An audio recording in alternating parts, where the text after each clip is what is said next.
Julia Reyes is a very also troubled young woman with a vast imagination in her world, who wants to be a writer. So, of course, some of it was based on my own experiences, but it is ultimately fiction. Um, and she's just trying to get out of where she's from, out of her neighborhood into college. She wants a life very different from her parents, and it's really, really hard for her to escape the clutches of family. Um, but she manages, and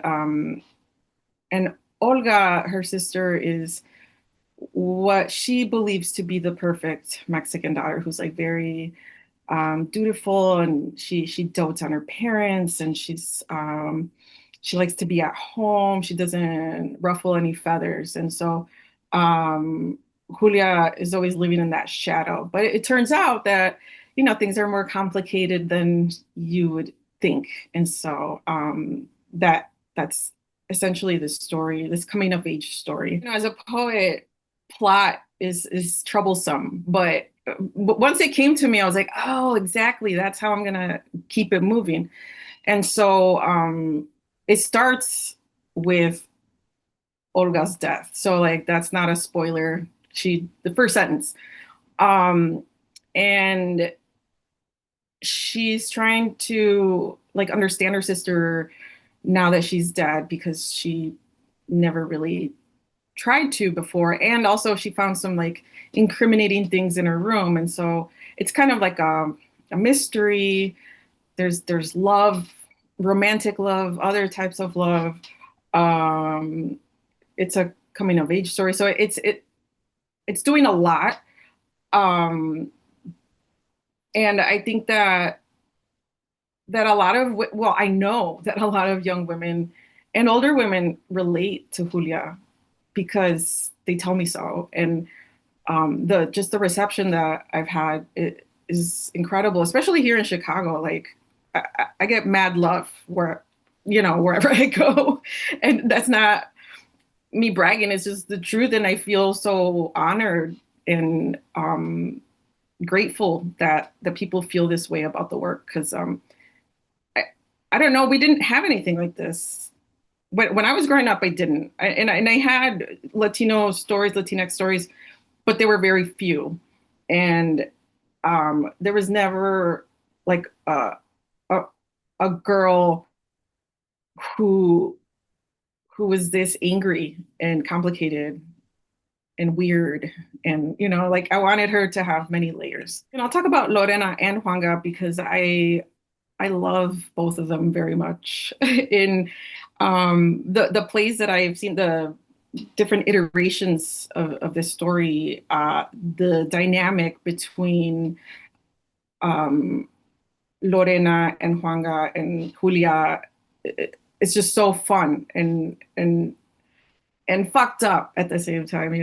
They're bonding through trauma a lot of the time, and so Lorena is experiencing something. Well, her stepfather is like being very abusive, inappropriate towards her, perhaps more. And she's also angry, but she manifests it in a very different way. She's very funny, and she's very loose with her sexuality and has no shame, which is something that Julia really admires. And she's just this character who's a loudmouth and kind of hood. And she says what she means. I don't know, there's this like um, bravado to her that I really enjoy. And then there's Juanga, who is queer and he's rejected by his family, which is a common story still. And so Juanga also hilarious because he's dealing through he's dealing with his trauma through humor, through sex, through fashion, many other things. And so I feel like that story of Huanga is really special because we don't get a lot of that as a culture.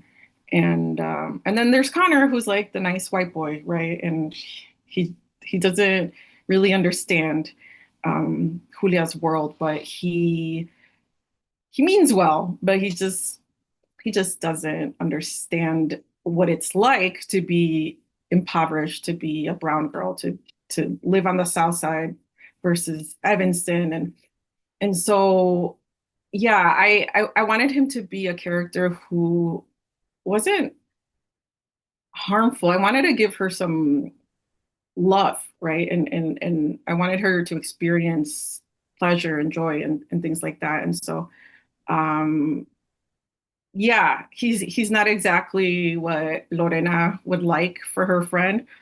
Um and and he has his own limitations, but ultimately I think it shows like the difference in class and race and how two people from two different worlds sometimes can't figure it out because it's too much.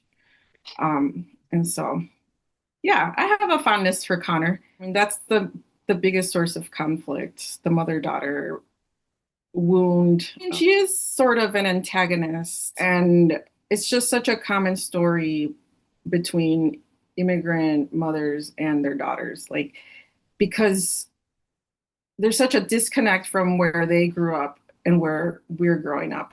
So they're trying to apply so many rules that are no longer really relevant to what we're living.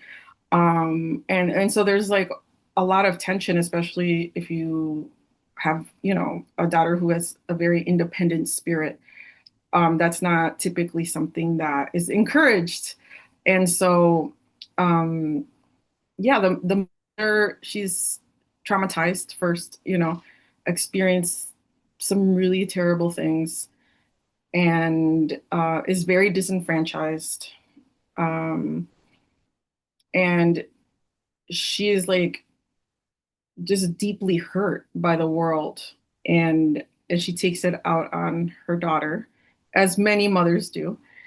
Um, and she loves her daughter, but she doesn't really understand her daughter.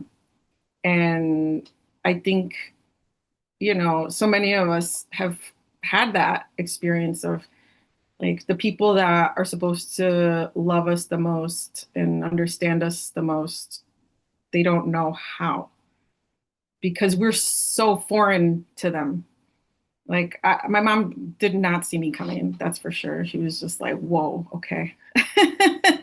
And now that I have a daughter who has the same spirit, oh my God, um, I understand how hard it must have been for her as a woman working at a factory, as a woman with like very few choices, and you know she didn't really speak English very much. She still doesn't, and so uh, like what that what's what is that like, and how does that manifest itself through relationships? It's really incredible how how proud my parents are. They may not always understand my career, what I'm doing, but I mean, wherever they go, they talk about my books and they mention me, and many times people have already read Mexican Daughter. And so that makes them feel really proud, and um, it's a really beautiful thing to be able to give them, you know, that they have this appreciation and pride, and you know I have an appreciation and pride for them, for my community as well. And so it's like this, I really care about what people like my parents think of my books, because it's essentially, especially this new one that I'm working on, it's for them. And I I want them to feel seen, and I can't wait for my mother to read it one day. It feels like such a far away thing, but I it's dedicated to her, and I yeah, they're so happy with how things have turned out for me, and also I have like a really lovely family and I have a nice house, and I feel really loved, and I think that they can see that I'm appreciated